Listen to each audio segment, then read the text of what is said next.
Hello and welcome to this week's episode of Uncorked with Funny Wine Girl. And Happy New Year again. This is the second episode in January, but hey, I figure I'll wish you a Happy New Year again because if this is your first time listening and it's still January, I'm cool with saying Happy New Year all around, like for a whole month. And honestly, to be honest, what's going on out there in the world, happy anything is kind of cool with me. Anytime you want to say it to me is all right by me. I hope your new year is off to a good start. And as I said last week, hopefully you're not putting too much pressure on yourself to make all these resolutions and changes that you're like being bombarded with. Not only people's posts, but like advertisements for weight loss and fitness clubs and all that good stuff. Just take it one step at a time and don't put too much pressure on yourself. But this week, I'm really excited. This is someone that has been a guest before, Amber Viola, who is here in northeastern Pennsylvania, where I am, and she spoke to me back in November because I wanted to have on a veteran, but not just a veteran, but I'm all about empowerment and supporting and uplifting women. When Amber was on, she spoke about her time, a little bit about her time in the Navy, and we talked a little bit about her activism. And Amber does some pretty cool stuff. She also has an amazing podcast called Politics But Make It Fashion, which is so awesome because she loves fashion and she loves politics. But today or this week, we're going to talk about something more serious. And I have, through the past couple of years, had on a number of guests talking about mental health issues. And this is one area I have not talked about before with my guests. And I'm excited to dig in because it is so important. Everyone needs to hear about this. And also because for me, it's interesting timing. I had an experience with a friend recently, and I'll talk about that in a minute as well. And I think people just need to really be aware of what's going on. So without further ado, I'd like to say welcome to my guest, Amber Viola. Welcome. How are you? Hi. Thank you so much for having me on again. I'm so excited to talk to you. Absolutely. And I think I failed to say, which of course, bury the lead, as they say. I did not mention one of the other timely things why I wanted to have Amber on is she just released a book called 72 Hours of Hell, My Time in the VA, and it is available now on Amazon. And so you could check it out. But we're going to be talking about pretty much what led Amber to write this book. But before we hop into that, and I want to make that the crux of the conversation, in case anyone didn't listen last time around, Amber, you're an activist. I know you're really involved, and we talked briefly about that before. Black Lives Matter movement, you said you kind of got into that, but I shouldn't say kind of, but like it kind of inspired a lot of what you Yeah, started to yeah, do. But I think you're also active, if I'm not mistaken, and correct me if I'm wrong, helping with maternal health as well, like yeah. postpartum activism as well. If you want to share a little bit about your work in that and what you're most proud of or why it's even important to you. Right. So you'll see on TikTok where they'll say, what could you talk about for 3 minutes, just nonstop, or 30 minutes, whatever it is. But mine is one of the things is the Black maternal death rate. And so in the United States, which is crazy to say, Black women are 5 times more likely to die either in pregnancy, childbirth, or postpartum than white women. Even a Black woman with a college degree, like myself, I still would be more likely to have a negative experience than a white woman who only graduated from high school. So for myself, it kind of became a passion of mine like after I had my daughter because I had a terrible pregnancy and I dealt with terrible doctors. I dealt with some racism and discrimination thrown in there. Also just being high risk due to health issues. So I found out after that, like, I kind of was a miracle along with my daughter that we even were able to make it. And the reason that we were able to make it was because I was active duty Navy at the time. So I had a job that allowed me to take time off and still be paid. I had a job that allowed me to take 3 months maternity leave.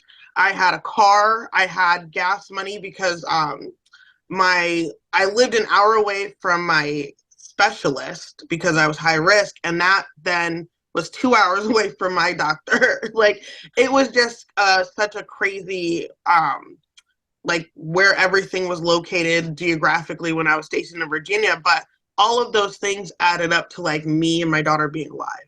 You know, I had insurance. I stayed in the hospital for a month. And without that, I would have just been another statistic in the Black maternal death rate. And so after that, I started to find out more about it. And I was like, oh my God, I didn't even know this was a problem. I did not know. I assumed, wrongly so, but like many of us, that this was one of the safest places to have a baby in the world.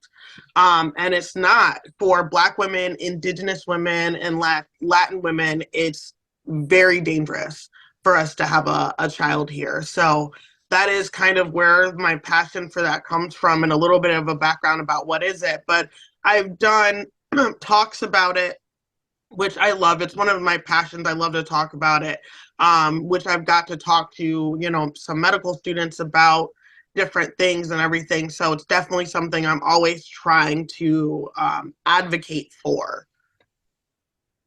Would you say the biggest problem is how women of color and indigenous people, how they're being treated specifically by doctors, or is it actually less care? What exactly is, I mean, obviously it's a big issue. What is that, what you like? So I guess I want to get to like how we can solve it, really. I think it's a couple different issues. One of the examples that I like to use is when you think about the opioid crisis. It's a crisis that largely left out the African American population in America. And when you think about that, you're like, oh, wow, that's weird. I wonder why. Well, the reason is just racism.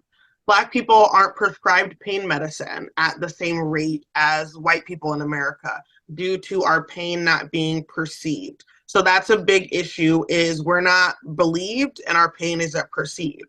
So when we go to the doctor and we're saying like, hey, I'm having back pain, we weren't getting prescribed opioids at all.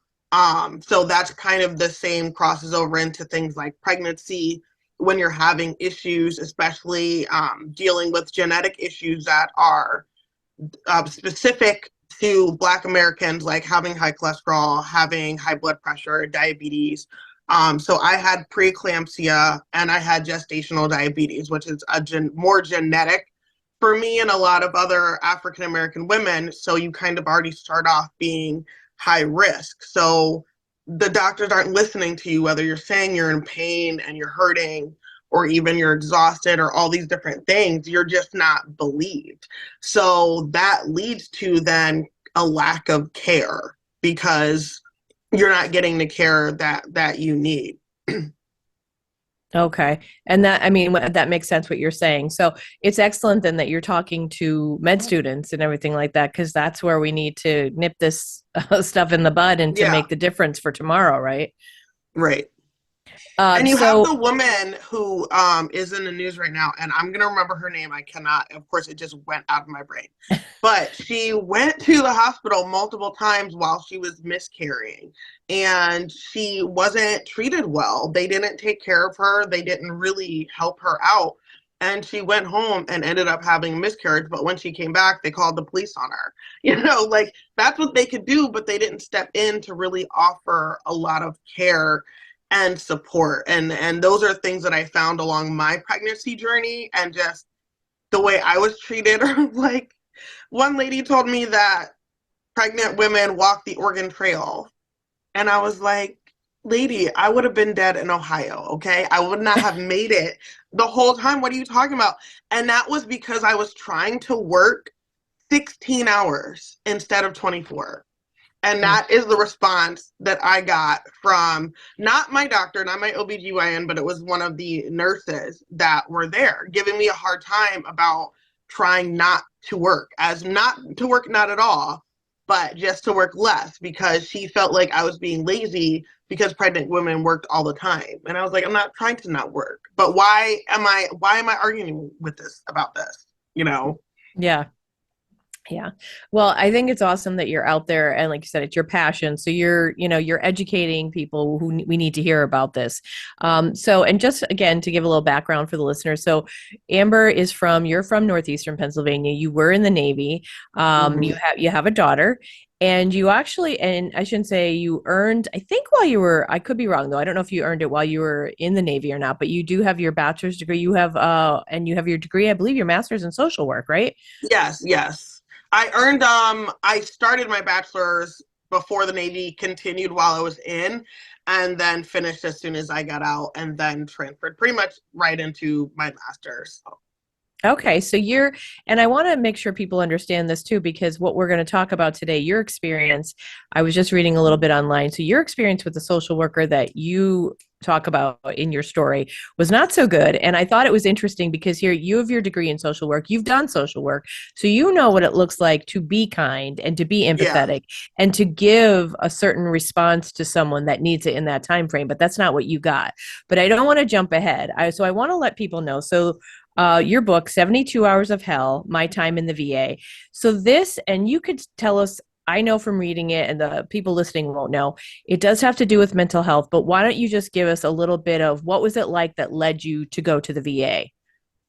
So I had gotten out the Navy. I'd only been out for like 2, 3 years, really, because I've been out now for like 5. So hasn't been that long. It's been blurry. But so once I got out of the Navy, I literally moved into my house in one day. I unpacked the whole thing. My daughter started preschool the next day, and I started college. I didn't rest in between. I wanted to kind of just keep it going. I didn't have a break, which I probably needed. I didn't then know what burnout was. So that plays a key factor into all this. But I also dealt with postpartum depression, which is something that I hadn't dealt with, which kind of was like, I guess, a little bit of a foundation for the following mental health issues.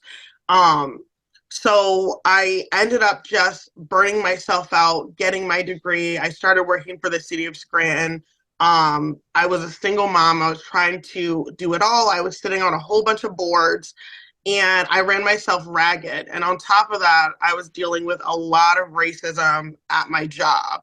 And those things kind of just led me to feel like I need a break and I'm not doing well.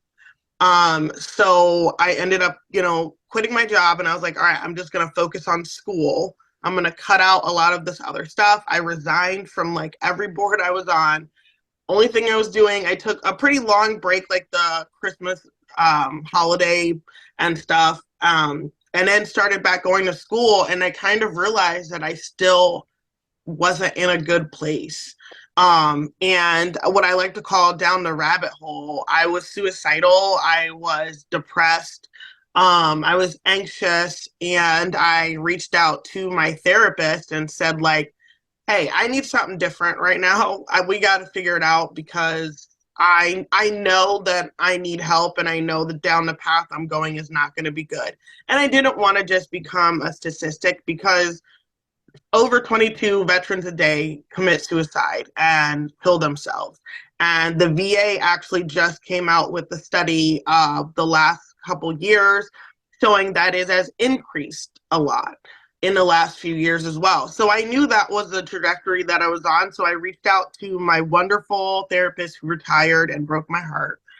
But so I reached out to her, and so the events of the book start like after my conversation with her, and I'm like, oh, and not excited, but I'm like prepared. I'm like, I have a safety plan with my therapist. I'm like ready to go. My daughter is dropped off. Like, I'm coming in to talk to them and like admit myself, because I'm like, okay, I need like a weekend of like straight therapy. I wanted to get my medication changed and under control in a safe environment. And so I'm kind of going in there with a very positive mindset that like, this is going to help me. This is what I need to do. I'm going to take these 72 hours, and it's going to be almost like maybe like transformative. I'm going to fix my meds or Mm. whatever. I'm going to get some like deep therapy, and I'll be coming out the other side, and I'll be ready to go. And let And me stop you y'all, for that's one not what second. happened. I just want to ask you, what exactly, when you refer to a safety plan, just so we understand, like, what does Mm. that mean in this case? So when you are dealing with somebody who is going through a mental health crisis or a mental health issue, as their social worker or as their therapist, you can create a plan to where you want to make sure the person is safe. So are you safe in your house? Is there anybody there with you? Can somebody come there with you? Do you have any weapons? Can we give your weapons to your friend? Can they come pick them up?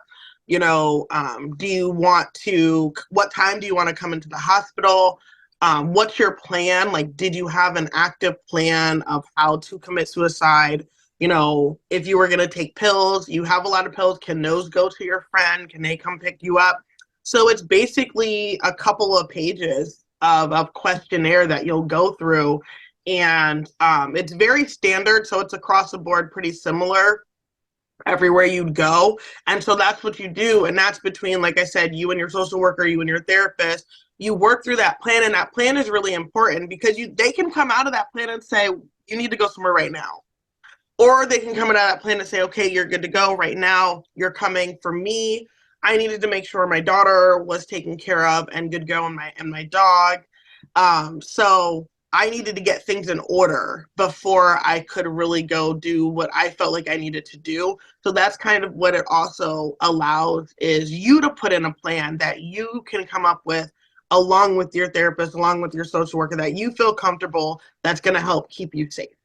Okay. So you were going in, and this is what would be called voluntary, right? Yes. Mm-hmm. Okay. So then you go, and it is not what you expected, Girl, no. to say the least, As right? soon as as soon as I got there, it was a disaster.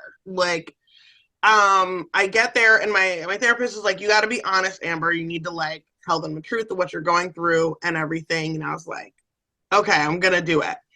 So they take me then to the emergency room, and they put me in this little room, and they take my phone right off the bat. They put me in these terrible maroon red scrubs. It's freezing. I don't have any shoes on, and I'm cold. And at this point it's maybe 8:30 in the morning. I knew that they were going to take my phone away from me. That was part of the safety plan, because she was like, hey, you need to, when you get there, write down phone numbers and stuff so you have that with you or whatever. But I never had time to do any of that stuff. And she also said they weren't going to take it until I was getting ready to be put in a room. I wasn't put in a room for about 8 hours. So that whole time, I thought I was going to be able to kind of just sit there. And I didn't think the time was going to be that long either, but I had no access to anything at all. And so you were there, and they were not, some folks were nice, but then the social worker that you were dealing with was not, it was not a good experience, right? She was Right. not treating you in a really respectful or empathetic way. Right. And I felt like she also wasn't respecting my therapist as well. Because I had come up with this plan with my therapist, and I'm like, well, if you don't want to believe me, we can call her and talk to her or whatever, and we can reach out. And that wasn't really even done and stuff either. So And so what happens next? And I want to briefly, I'm just going to share a little bit about something that I had, just so people understand, and I'm going to share my point of view with it. But so we'll talk about what happens with the 302 in Pennsylvania, where basically voluntary, it's no longer voluntary, it becomes involuntary, right? So you're being told you kind of more or less have to be evaluated, you have to be treated, it's out of your hands, more or less. And I won't share details because, obviously that's not for me to do, but I do want to share what I saw as someone on the outside kind of looking in who's being brought into it. I had a friend who has had mental health issues, and I don't know all of the details, and she didn't share all those, but basically she ended up with what they call a 302. And she was taken to Philadelphia, not what she expected. She wanted to be here at home in Northeast PA. She was taken to Philadelphia. It was delayed before they got her back here to a bed here in Northeast PA. And what I want to share is when I did visit her at the facility where she was at, and she was having a hard time understanding how it had become involuntary when she had signed a check to box voluntary, and she was having a hard time. So really, she spent most of her time in there trying to fight being in there. Yeah, right. So and this what I want to say is it's really hard because so many people are going through mental health issues, but all I could think of was how in the world can a person get the help that they need, or how can they get healing or calmness or anything when that's not what was happening for her. She was trying to get out and did not think she needed to be there. I mean, it just wasn't a good experience. But what I want to share as far as going to visit her, what I was disappointed in, because I cannot speak for how she was treated there other than what she told me. I can only Mm-hmm. imagine, and I feel for her because just visiting her, I want to say this is local in Northeast PA. I won't name it. So I go to visit her, and I cannot tell you for this brand new facility and how beautiful it looks. That's about where the beauty ends because Mm-hmm. the person greeting me, it was almost like, privacy went out the window. They could not hear what I was saying as far as the person's last name. So they're reading off another name from a list. So now I have this other person's name. I'm like, no, that's not who it is. The person yells back to the woman who was taking visitors back that they had another visitor because I did not understand that I had to be there at a very specific time. I didn't realize that. So I hear her. There's a lot of rules that are unnecessary. Yeah, and again, this is so to the point of you're going there to offer support. I was there just to Mm-hmm. offer her support. I did not know these rules. I believe me, I'm a rule follower, but I didn't know I had to be there at 3:15 because visiting was 3:30 to 3. I didn't know, so I'm there at 3:35 maybe. She lets out a sigh so heavy from around the corner. I don't even see this woman, but I hear her and I thought, okay, so now imagine, and again, I'm a friend. Imagine someone coming to see their daughter, their son, Mm-hmm. their spouse, their lover, who possibly attempted suicide or didn't, but they're there to provide support. And this is the Right. reaction, like you are an imposition to them. The woman proceeds to take me and another gentleman back and tell us the rules and say, we were lucky she was doing this because she had other things to do.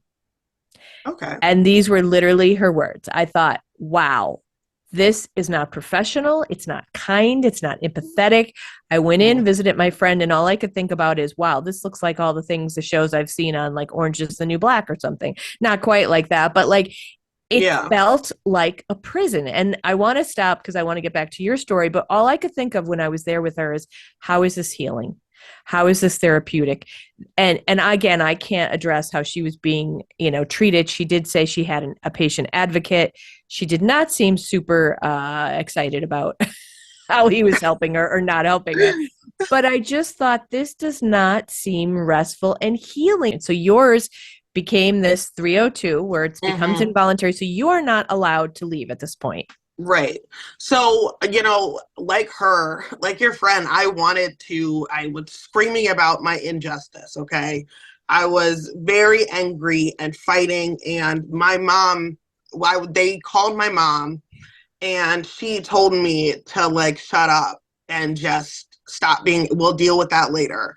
And because of the way it's perceived by them, as you're now agitated, you're irritated, like you're angry, you don't want to get help, you're not accepting our problem, when you're like, well, I'm just trying to figure out how I'm here in the first place, guys. That's like number one. And once you're already there, it's almost like that doesn't matter. And the more you try to press that issue, it just makes it worse, which is something I figured out. And luckily my mom told me, and that was before I even got to where I was going. And like her, I wanted to stay in NEPA in this area, and I was taken to Lebanon, and I wasn't given the choice and I wasn't given the option. And basically, when it went from involuntary to voluntary was when I had said that I wanted to stay in the area. And then they proceed to tell me that like there's no beds. And I'm like, okay, well then like I'll come I'll call my therapist, like I'll do outpatient, like I'll come back tomorrow, whatever. But I'm a single mother. I want to stay in the area. And then they informed me that I now could not leave. And they were going to call security on me if I tried to leave. It was just so mean. And I'm like, well, how can I came in here voluntarily? How can you now all of a sudden tell me you're going to call security on me and I can't leave. But my issue as a social worker is I know what a 302 can actually do to you and do to your record. And it can make it, you can lose your job depending on what type of job you have. You can lose access to firearms and weapons, and that's something that would be really important to veterans. You can, if you want to go into any type of public office or anything like that, those things, yeah, you're not supposed to be able to find out people's medical history or whatever, but those things can be found and those things come up. And so now you're messing with the person's future. And to me, it's a big decision that needs to be made as to whether, okay, we're worried that this person is a danger to themselves and or others. How does that weigh against this person's life and their future, and what would happen then kind of like after that? Yeah. So, and similar to my friend, she was brought back. She was brought back by ambulance, but later than she was told, like they made her stay longer. So you had to go to Lebanon and you weren't brought back, but your No, mom no. picked you up down there. So you had to spend the time Yes. down there. Okay. Yes, and they told me that I would be picked up. I didn't believe them. I knew that it probably wasn't, and so I was worried about, my car being up here and me being all the way down there and just all the ins and outs of that. But no, I wasn't able to get a ride back, so I waited. And then once I was let out, it wasn't like they told me that morning, hey, you're gonna get out, like you're gonna get out at 3, call somebody now, it's in the morning. It was like, it's 3, here's your stuff, like go downstairs, you're getting out. And so now I'm charging my phone, I'm calling somebody to come try to pick me up. And so now I'm waiting during that time as well, just for her to drive a couple of hours just to be able to come get me. Yeah. And one of the things I read that moved me in your book, it says, the emotional toll and feelings of isolation prevented me from fully engaging in the therapeutic process. My only focus was on returning home to reunite with my baby. I just wanted to leave. So, again, and much like my friend, I think of her, she just wanted to leave. Yeah. But I think I said to you before I hit the record button, this is where we have such a prominence of mental health issues in this country, Mm-hmm. and to varying degrees. And there are people who won't even perhaps recognize they have them. Some are You're seeking right. treatment, some won't because of barriers and stigma, and all of it is a hot mess, quite frankly, and it's concerning, right? So Mm-hmm. how you didn't want to engage in the process, you weren't getting real therapy, my friend doesn't seem like she really did. How do we walk that line? And I won't even say a line, but like there's dignity and respect that you deserve to get, and then in many cases you actually do need some help, some therapy. It just seems like it's really difficult to actually get to a place where the environment's right, you're being treated properly, and you get the care that you Yeah. need. Yeah. Yeah. Well, I mean, the environment is just so sterile and uninviting. It's very prison hospital-esque. So you don't feel comfortable at all, even just comfortable. Even just sitting in a chair, every chair is hard and uncomfortable and cold. So you can't even fully just like relax, and have a blanket or something. Just little simple things. You're forced to go to these therapies whether you want to go or not, and you don't have a choice in the matter. And if you choose not to go, then it's frowned upon and you're almost punished for it. For me, I was so tired and drugged up. I know, like my first day, I just wanted to sleep and like was so confused. And I think I didn't go to stuff in the morning. And, I had a person come in who was very kind, and she was like, look, you got to go to this because if you don't go, they're going to think that you're not trying to help yourself and it's going to look bad for you, and they will keep you here longer. So it's like, okay. So then in even just going in them, it was like stupid. It was little group therapy things with the people that were there. It wasn't anything specific. It was all very vague and it wasn't helpful. And I didn't feel like I learned anything to really help me. I did have one-on-one therapy sessions with a therapist there. That actually did feel like it helped. She also was a veteran, and she was the first person while I was there who really validated my pain and really said, like, this is a fucked up situation. I am really sorry. And she even said, she was like, I don't know if I would be truly honest with them about my mental health.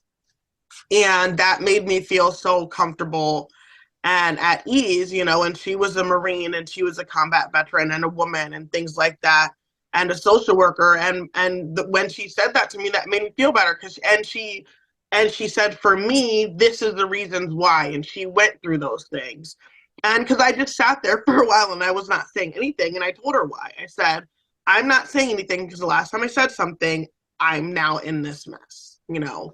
So I kind of just listened, but I think the first step is always treating a person like they're a human being and listening to their issues. And I mean, even if you have to send somebody somewhere else, there is a way to tell them, there's a way to go about it. There's a way to say, hey, I know you wanted to stay in the area. I know because of your kid. Maybe we maybe we can let you call.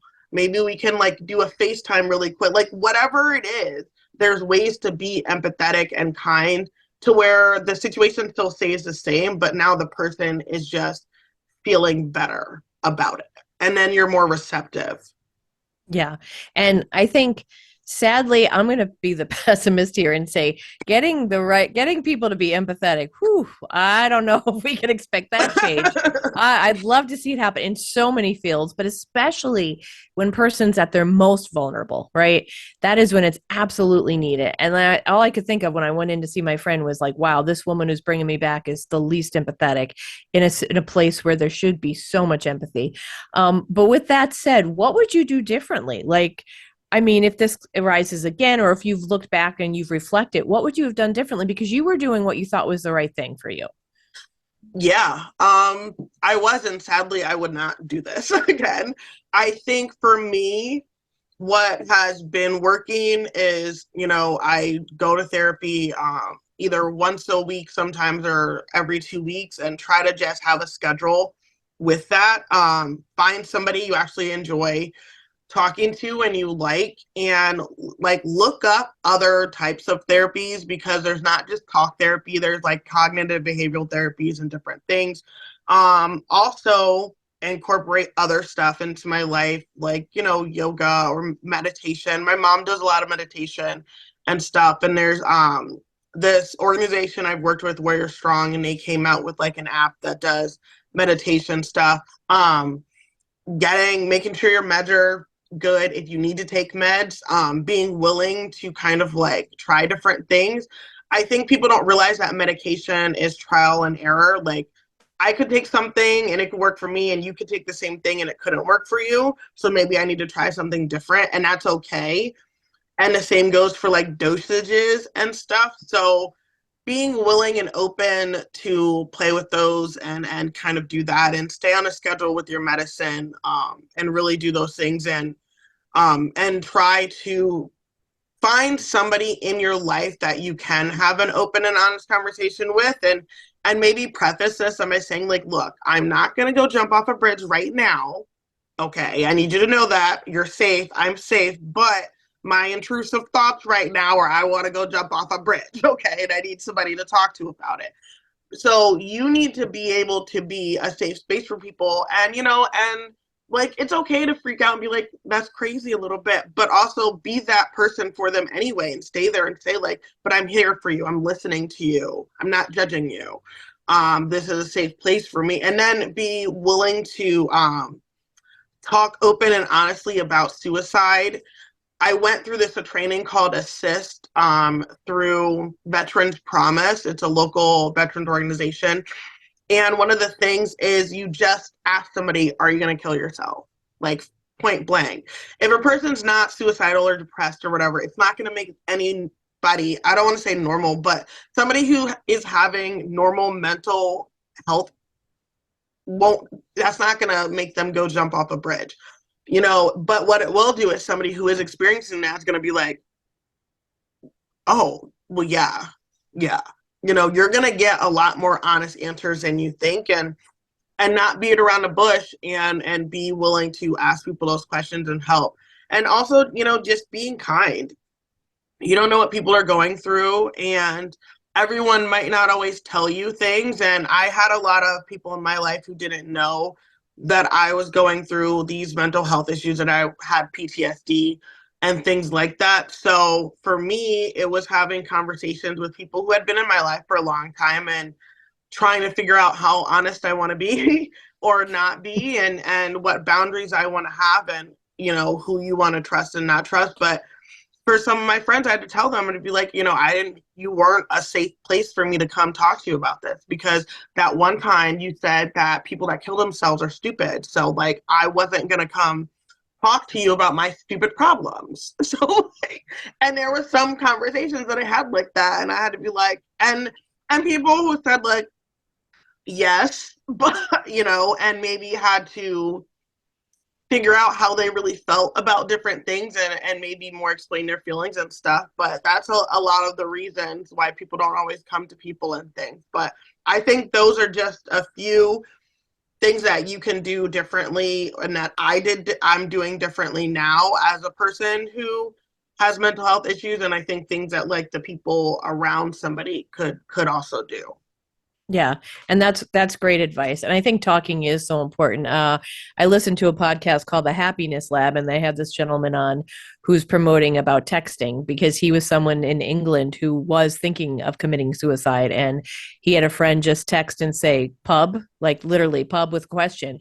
The fact that they wanted him to go meet for a beer, he said, I went and met him for a beer, and it actually stopped me. And he said, we worry sometimes so much about, oh, it's been too long, I can't reach Yeah, out to so and yeah, so, or yeah, what would I yeah. say to them? He's like, just send the text. Like, that's his campaign, just Mm-hmm. send the text. Yeah, And we get too caught up in bullshit, and it's like, no, just reach out to the person, let them know right. you're thinking of them, because that could mean a lot more, probably more than we know half the time. It is, and that was a big part of it for me with my friendships and stuff like that, is feeling isolated, because when you are having mental health issues anyway, you're isolating yourself. And I think that sometimes people need to understand they're not always the main character. It's not always about you. It's about them. Maybe they haven't texted you because they're going through something. So don't feel like, oh, well, they don't want to talk or whatever. Like, it doesn't matter. Just say hi. Hey, do you want to hang? Whatever. And that is so, so true. Yeah. Let me ask you before we wrap up. So, like, and this is kind of more on the heavier, serious side. So, there's a lot that needs to be done, I think, with mental health. But I guess one thing that comes to mind, and I think you even mentioned it a little bit in the book about veterans and firearms and mental health, that is such a hot topic and conversation, because there are, Mm-hmm. I want to say many, but I think many cases where it will be a person who used to be in the military and they've had training and they have guns, and maybe something happened with their mental health, and perhaps we don't know what happened, that they didn't get the help they needed, and it ends up in tragedy. I'm not asking you what's the answer, Amber, but how do you feel about that? Just because it's such a tough topic right now, like with questions of gun control and mental health, and they're so often closely tied together, and I don't think there's any one fix. But I don't like, what do you have to say about that? Because I know you did reference the idea of like someone losing their firearms Mm-hmm. in these situations, and that means something to them. So coming from your side, like just share a little bit about of your Yeah. insight. I mean, that is that's hard. That is hard, and I don't know what the right answer is, but I know for me, having people in my life who are willing to take my guns when I needed to, during when I was talking about having a safety plan, and having a person, my therapist, who was willing to know that I had weapons, know that that was a part of my life, know that that was part of my job when I was in the military, and not make me feel bad about that, and have people who are willing to step in and say, like, hey, maybe you don't need to have all these right now because you're going through something. And then on, the person's end, being willing to let your friend do that. A lot of people aren't going to want to turn them over to the police or anything, because, I mean, you fear them getting damaged or lost or stolen. So that's a big concern with people as well. Even, where are they going to be taken? Is it going to be in like your friend's house, who you trust them, and they feel safe? Because the thing is, veterans are better at killing themselves than other people, because we're more efficient, and we do normally use firearms, and we normally use handguns. So there is that, and it is very a problem, and it's a topic we need to discuss more. But I think just having talked about gun safety and gun storage and being able to have a safe person that you can trust your weapons with would go a long way, because it's not always all or nothing. It's not gun control, for at least for me and a lot of people, isn't about taking guns away from people. It's about the fact that we have one of the leading causes of death of like toddlers in the US is getting killed by a gun that's in their own house. So we have a gun safety issues. So there needs to be training and classes and things on, if you're going to have a weapon, how do you store it? How do you store it safely? Where do you put the key, or if you have a safe? Those things matter. And having a person in your life who's willing to come in and say, hey, if you need me, I'm here to take these things from you, and I hope there's other suggestions, and maybe we'll have things, but having that conversation is really just so important. And, the medical marijuana question scoops itself right in there as well, because the same issue is, once you're a vet and you're getting your medical marijuana card, then that takes away your ability to own a gun as well, which is ridiculous. And I think they need to change that.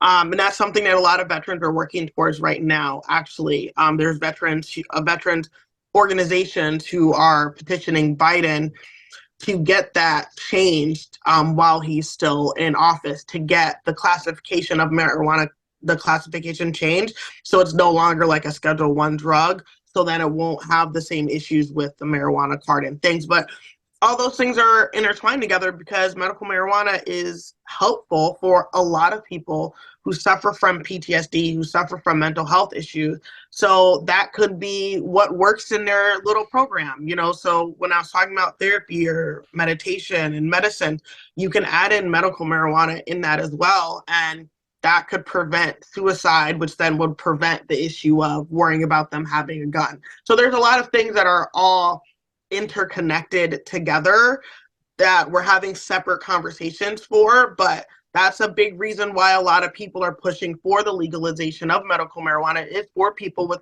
mental health issues, especially for veterans.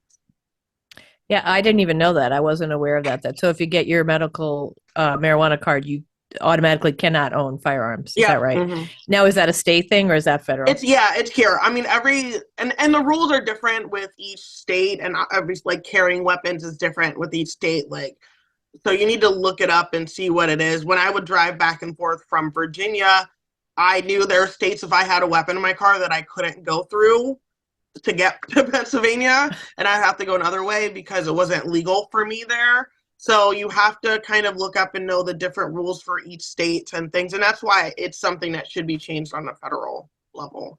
Yeah. Wow, that's interesting. I did not know that. Yeah, and you're right. I'd like to echo your sentiment that it's not all or nothing. Like, can you imagine?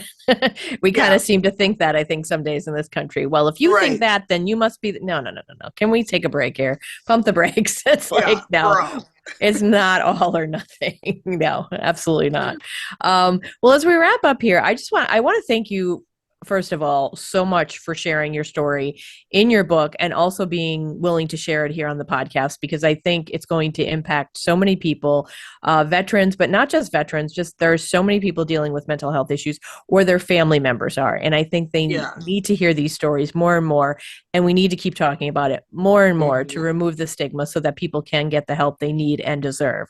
But I also want to ask you, what's next for you? So this book just came out. What's next that you want to do, that you have on a bucket list, or anything that's a priority for you right now that you want to focus on? So there is a book that I actually wrote while I was active duty that I have written on like the smallest notebook paper. I need to get that down on, on my computer and stuff. So that's kind of on the list. I have another series out called My Culty College. It is a podcast available on Apple and Spotify. It's about being in an evangelical Christian fundamentalist college that I went to, and like getting out of that. And so it's my story, it's other people's stories of how they kind of got into the culty college and then kind of got out of that. And so I'm having people come on up from like Bob Jones University, like Pensacola, like very fundamentalist Christian colleges. And right now we're focusing on one called Rockford Masters Commission. So that's another project that I've actually been working on that longer than Politics Would Make It Fashion, because that was my first idea of what podcast I really wanted to do. So I had wrote that all out and everything, but now I'm in a place where I'm getting people to talk about it. Deconstruction from Christian fundamentalists is a new hot topic that a lot of people are talking about. A lot of people are deconstructing that light. So it's kind of the perfect time to have that out. So I'm working on that, and just right now working on promoting the book and wanting to like speak about it and really share my story. Something I wanted to mention was right after I put this first chapter out on Kindle, my friend sent me an article about a VA in Loma Linda, California, who was doing the very same thing to hundreds of veterans that were coming in to get voluntarily to get help that were now forced to stay and be put on an involuntary hold. And I felt so happy that I had put that out, and now it makes me want to make sure that it's even more widespread, because this is happening to a lot of other people and it's illegal. And I knew it was illegal while it was happening, but I wasn't able to formulate those words or those thoughts really. But I'm like, if I'm a social worker and come out the other side and can say like, this is illegal, people probably don't know that. So this is happening to people, and they don't know that like they're not supposed to do that to you. They're not supposed to just ship you off somewhere else where you didn't say you wanted to go, all of those things. So it's a very important message. So definitely go buy my book, 72 Hours of Hell, My Time in the VA. It's out on paperback, and you can also buy it on Amazon Kindle as well. And I will put that information in the show notes. And I know I said I was wrapping up, but I have to say, because this is something my friend had said to me when she was 302, as they say. And now you're mentioning that happened in Loma Linda. How much do you think is tied possibly, because I can't imagine money's not ever behind what we do, right, in this country. How much of it do you think could possibly be tied to money, like being able to bill as opposed to putting the needs of the patient first? Because if they have them there, then they can bill more. Right.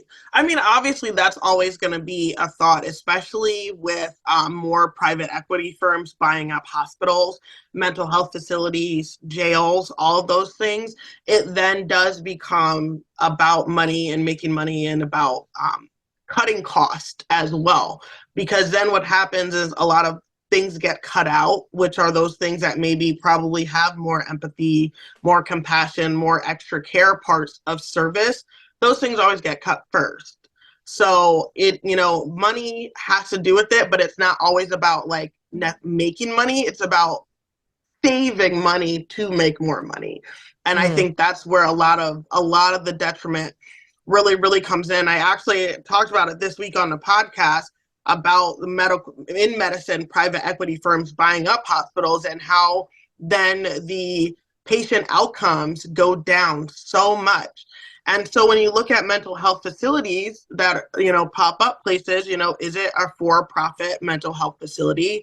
Those things matter. And then working with insurance companies, because are they getting kickbacks from using certain medications and opposed to others? And all of those things matter, and those things are all connected together. And the cost cutting factor was something that I really just learned and didn't even really think about. But when I looked then at my patient care, and all of our clothing was donated, which is great. I love you guys, but that includes panties and bras. Oh boy. So like maybe one of the cost cutting measures is not buying clothing for the patients and getting donations instead, because now that rose into how you feel while you're there and how you're going to now, are you getting care? Like, is it coming into you or not? Because you're worried about some weird person's donated panties you have on. So like, Yeah, I could see that. You can't exactly feel comfortable in someone else's panties. No, you cannot. You cannot. Oh my I God. didn't know that either, and that was something that took a while. I probably was sitting there crying for. I don't blame you at all. Oh my God. I was like, "What do you mean? Who's closing?" Well, I have to tell you, you'll have to connect with. So you mentioned the culty colleges. Another person I'm friends with that I got to meet, she's in the Lehigh Valley area. She does comedy. She was on my podcast last year, Lisa Van Arsdale. She has a podcast, Lisa Joins a Cult, and she's doing a show in the Lehigh Valley in March, all about her cult experiences from the Mormons, and talk about panty. She talks about the big Mormon underwear and all of these experiences she's had with the cults. I think you two would Oh my gosh, probably have some yes, stories to swap. absolutely. Yeah, yeah. We talk about with purity culture, there was the long undershirts, and you had to wear safety shirts underneath everything to cover everything up. Oh yeah, what a time. Yeah. I'm gonna have to let her make her aware of your what you got going on. I'll have to send you information about hers because I Definitely. think you Thank guys have you. something in common for sure. Yeah.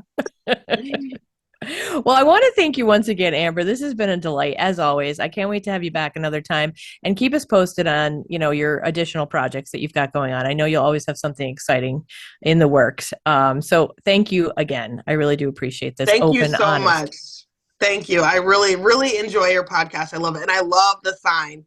I need one. Like I need I need one. Yeah, my neon sign, I didn't really point it out. And I don't know if people could see it. If you go to YouTube, hopefully you'll be able to check it out or go to my social media, Funny Wine Girl Janine on Instagram and Facebook. But I am super excited about it. I'm just hoping, I got it on Amazon. It got shipped from China. It works great. I hope it lasts. It's pretty cool, though. I love it. It is. It is. I like basking under the light, but I can't leave it on too long. I'm like, I don't want to burn it out. Right, right. I don't know. It's not cheap. I don't want to burn it out. It makes me think of an Office episode where I don't know if you were a fan of The Office, but Holly, Michael's girlfriend, that she had a neon guy because he had that neon poly girl sign. She's like, I have a neon guy if you need the neon. That's all I My mind is on The Office. Oh, she was one of my favorites. Oh, yeah? Yeah, because she was just a mess. Like I liked her. Yeah, she was a little bit off, right? She was. She was.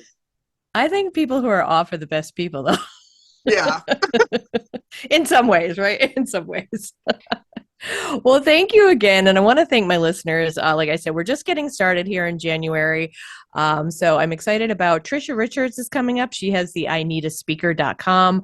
We'll be talking about that. People who are a lovely platform that she has that's international, global, all of these folks who have a great story and a message to share. It's a new business venture she's launching or has launched, I should say. And then I'm really excited as well to be talking to Senator Rosemary Brown. She'll be coming up at the end of January. Got to meet her at a Women in Philanthropy event in Scranton. And I have to say, she was pretty cool. She had a leather jacket on, and she was just like, you meet people out who are just like, hello, and they nod and they kind of take off. Well, she actually stuck around, had a glass of wine with us, and was chit-chatting. And I said, hey, I'd love to have you on my podcast. And she said, okay. Next day I emailed her, and she actually answered me back within the hour, and her admin assistant set it up. So I'm really excited about that. And pleased to know that people actually get back to you like in that position. I was kind of like really surprised by that because there are people, not that I want to make politicians above anyone else. I'm just saying they have really busy, tight schedules a lot of times. She's but amazing. I love her. Isn't she cool? Yes, she is great. And I She love is the fact great. too. Now again, I don't want to get into politics because anymore it's such a ugh. But like I'm a registered Democrat. I have been my whole life. I think briefly I became independent. However, it does not mean I'm loving everything. I'm not Yeah. by any means. And honestly, I will say, and I don't care what some friends might be like, oh my God, a lot of my family members are, Republicans. I've had these conversations. I would vote for a reasonable, rational Republican. I would. Yeah. But my point to that is not to go too far into that. I said to her, ooh, you're a Republican, and I kind of joked about it. And I said, we have to come to a place where we can talk to one another and have differences, but respect one another. And she's so she was kind. so cool. So kind and sweet. I actually got a certificate from her for my work. She had us all at like a veterans thing, a veterans breakfast and stuff. And she's actually come out to my American Legion. I'm the commander of Gouldsboro American Legion Post 274. And she's been out a couple of times to our events and different things. And we always joke around. And I mean, she came to the opening of, I helped the opening of the NAACP chapter here. in Lackawanna County. She came to grand opening and she gave us a plaque for it and everything.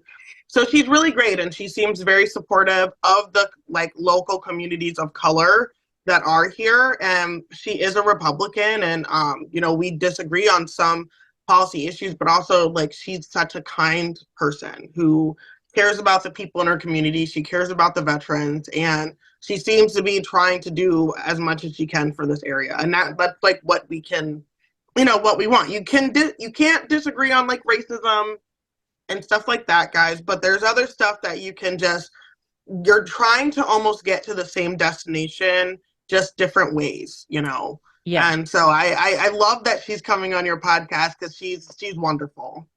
And Yeah, she I can't dresses wait. very well Yes, for she a does. conservative woman as well. Like, especially for a conservative politician, I love the way she dresses.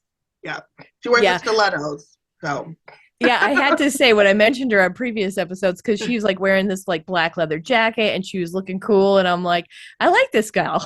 yeah, She's pretty yeah. cool, and it was just, you're right. She was kind. She seemed genuine to me. That's a word I Mm-hmm. would use because it wasn't like it was painful for her to be there or that she'd Right. rather be somewhere else. She seemed to be listening and genuinely kind. So I am really excited about that conversation. And I think it is a good reminder that, like I said, I have people in my family, we are registered differently. We disagree big time, but we got to remove the hate because I'm sorry. I don't care. Hate is just hate and it's wrong. So like we need to stop that. But anyway, I am excited to have her on in a few weeks. It'll be the end of January. So it might be aired in the first week of February, but that's what's coming. So again, I want to say thank you to everyone. And as I always say every week, I appreciate you from the bottom of my heart and the bottom of my wine glass.